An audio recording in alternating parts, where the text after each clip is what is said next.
Hello, my name's Carol, and I have a story to tell you today. And the story is about a king called Jahangir. Now, Jahangir lived a long, long way away across the seas in a country called India. Now, today we call it Pakistan and India because they separated. But King Jahangir lived in a huge castle, which was called a fort. And at the fort gates, he hung a bell with a great big long rope. And he said to his people, if ever you need me, all you need to do is to come along and pull on the bell rope and I will answer you. And you can come and you can talk to me about your problem. So time passed and the bell wasn't rung. And then one day there was a big clang, clang, clang, clang, clang, clang. Oh my goodness, said King Jahangir. Somebody must be wanting to talk to me urgently. Go, servant, and answer the bell. Please see who's there.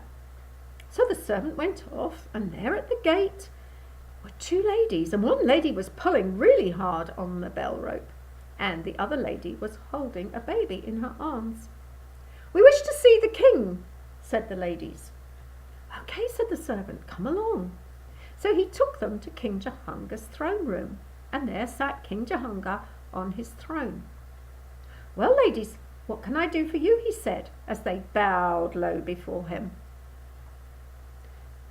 We have an argument, said one of the ladies. And it's over the baby. King Jahangir raised an eyebrow. Okay, he said, what is this problem over the baby? Well, said one lady, we both live in the same house, and we both had babies within a day of each other. And then when I woke up, I found that my baby was dead. And I looked at him very closely and I realised it wasn't my baby that was dead. This woman, she had my baby, so she must have given me her dead baby. Dear, said King Jahangir. So, ladies, you are wondering whose baby it really is, am I right? Yes, said the lady. It's my baby, said the lady who was holding the baby. No, it's my baby, said the other. It's my baby, said the other lady. No, it's my baby. Oh, King Jahangir, please, can you solve this problem for us? King Jahangir said, give me the baby. So the lady who was holding the baby gave the baby over to King Jahangir. King Jahangir looked at him. He was a chubby little boy, lovely little baby, and sleeping very peacefully in spite of all the arguments going on around him. And King Jahangir thought, and he thought, and he thought. And he said, okay, I will solve this problem. Servant! Yes, master. Will you please go and get me my sword? So the servant went off and he brought the sword. And King Jahangir stood up with the baby in his arms. And he took the sword and he said to the ladies, okay, I can solve this problem for you. Seeing both of you are arguing over this baby, what I can do is I can cut him in half so you can each have half. That moment, one of the ladies threw herself down and put her head on the ground and she said, please, King Jahangir, the baby, please, please, King Jahangir, don't kill the baby.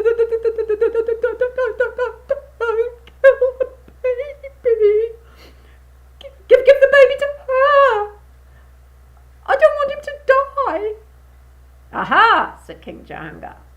Now we get to the truth of the matter. Get up, he said to the lady who was on the ground. Get up. This baby is your baby. You take him. How do you know that? Said the other lady. Aha, said King Jahangir. I know.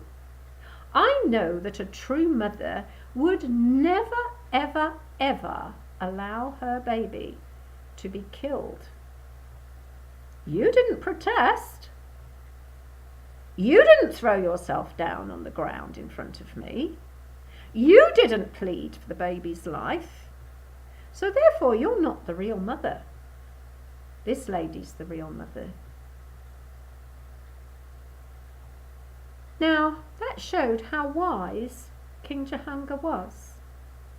Because two ladies can't have the same baby. Only one lady can have the baby, give birth to the baby. And it also shows a little bit what a bully the other lady was, because she wanted something that did not belong to her. So that, I think, is a very, very interesting little story. And there is another story that happened many, many years before this story of King Jahangir. And that story you can find in the Bible. And it's about a king called Solomon who had a very, very similar thing happened.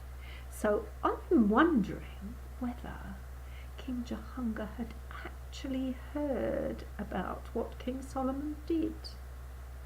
And when faced with the same problem, did he decide to do the same thing as King Solomon? I kind of think he did. Bye-bye.